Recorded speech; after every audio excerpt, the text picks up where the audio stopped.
2 घंटे से भी कम का वक्त बचा है जब 8वीं बार बिना बहुमत के मुख्यमंत्री पद की शपथ लेंगे नीतीश कुमार। और उन्होंने जो कदम उठाया है उसके बाद बीजेपी लगातार ये कह रही है कि विश्वासघात किया है। अच्छा सिला दिया है नीतीश ने बीजेपी के प्यार का।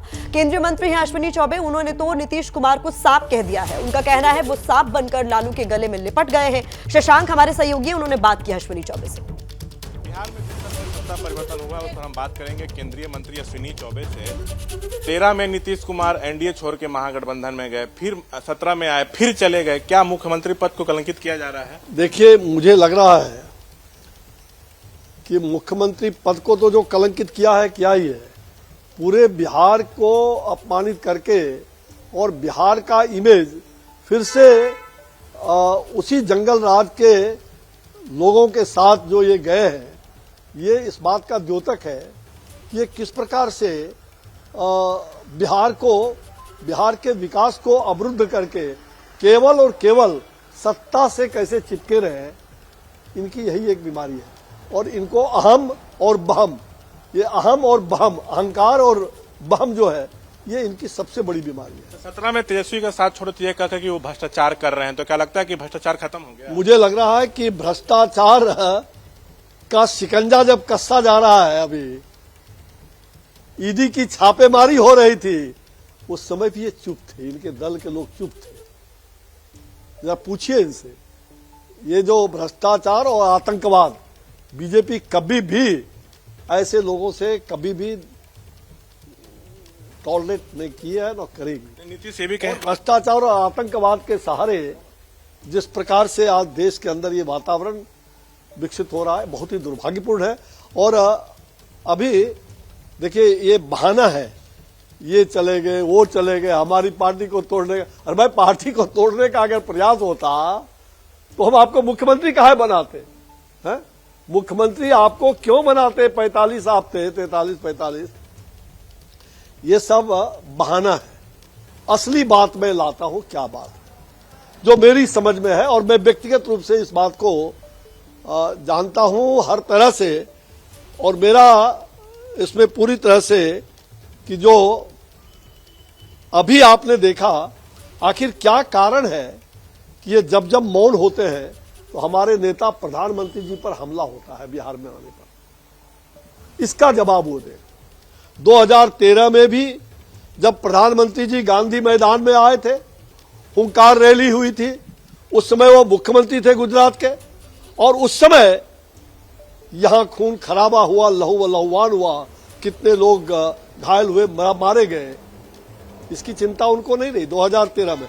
आज तक उन्होंने कोई जांच क्यों नहीं बैठाया? पहला प्रश्न। दूसरी बात कि जब प्रधानमंत्री जी 2022 में अभी आए और आपने देखा कि विधानसभा में किस प्रकार से पीएफआई को जो ये मौका मिला, और हमारी सरकार ने एनआईए के माध्यम से गृह मंत्री जी ने जिस प्रकार से शिकंजा कसना शुरू किया, इनकी छटपटाहट, और इनको लग रहा था कि अब तो हमारा अस्तित्व ही समाप्त हो जाएगा। ये पूरी तरह से एनआईए के माध्यम से जो हमारी केंद्र की सरकार, हमारे गृह मंत्री जी जब उस पर शिकंजा कस रहे थे, और यह समय केंद्र को सहयोग करने का था, लेकिन इनको वोट बैंक की लालच और तुष्टीकरण की जो बात है, उसको लेकर के पार्टी को हम कैसे फिर से पुनर्जीवित करके सत्ता में रहे, चूंकि आरसीपी भाग चुके थे इनके। ऐसी स्थिति में ये पूरी तरह से हम कह सकते हैं, जब ये तिलमिला करके और यूपीए से राजद से जाकर के फिर हाथ मिलाए, और यही कहते थे ना लालू प्रसाद जी, ये सांप है, लालू जी कहते थे, और केचुआ बदलने का काम ये करता है। फिर लालू जी, ये सावन का जो जहरीला सांप होता है वो बड़ा डसने वाला होता है, और ये सावन का जहरीला सांप ही आपके घर में बगल से बिल में घुस के आपके गले में चढ़ गया है। ये किस दिन डसेगा पता नहीं। और ये जो पूरी तरह से एनआईए का जो हम चाहेंगे, सख्ती से सरकार एनआईए का जो काम कर रही है, सारे भेद उजागर हो जाएंगे। बिहार पनाहगार बन गया है पीएफआई का। आखिर क्यों नहीं? उत्तर प्रदेश में इनको जगह नहीं है, मध्य प्रदेश में जगह नहीं है, लेकिन बिहार ही क्यों? बिहार में ये लोग चुप रहने वाले लोग, जिन्होंने उस समय 2013 में भी हमारे प्रधानमंत्री नरेंद्र मोदी पर हमला हुआ, इनको सबसे ज्यादा कष्ट नरेंद्र मोदी जी से है, और इस बार भी हमला हुआ और ये चुप बैठे रहे। आखिर क्या कारण है? मामला यही है। मैं कहना चाहता हूं, ये मेरा व्यक्तिगत मेरी जो सोच है कि ये पूरी तरह से जब इन पर पीएफआई पर जब दबाव दिया जा रहा है पीएफआई को समाप्त करने का, और बिहार पूरी तरह से उस बारूद के भंडार पर बैठा हुआ है। अच्छा, क्या लगता है? और ये बारूद के भंडार को सजाने में ये सारे लोग चुप बैठे हुए हैं। ये बारूद के भंडार को, आखिर बिहार को क्या चाहते हैं? बिहार को जलाना चाहते हैं?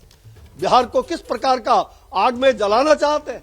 ये लोग वही लोग हैं, और इसलिए मुझे लग रहा है कि इस पर पूरी तरह से एनआईए जांच कर रही है। आज न कल दूध का दूध और पानी का पानी होगा। तो केंद्रीय मंत्री अश्विनी चौबे को आप सुन रहे थे। नीतीश कुमार को जहरीला सांप बताते हुए कहा, किस दिन डसेंगे पता भी नहीं चलेगा। जैसे ही घड़ी का काटा दोपहर 2:30 पे आए, बबीता जी का दिल सास बहू साजिश के लिए मचल जाए। और ये है इनकी बहू, पूरे दिन ऑफिस की टेंशन हो जाए गॉन जब ये करें अपना फेवरेट शो फ्री टाइम पे ऑन। इनकी तरह आप भी देखिए अपना फेवरेट शो अपने टाइम पर, और डाउनलोड कीजिए एबीपी लाइव ऐप अपने स्मार्ट टीवी पर।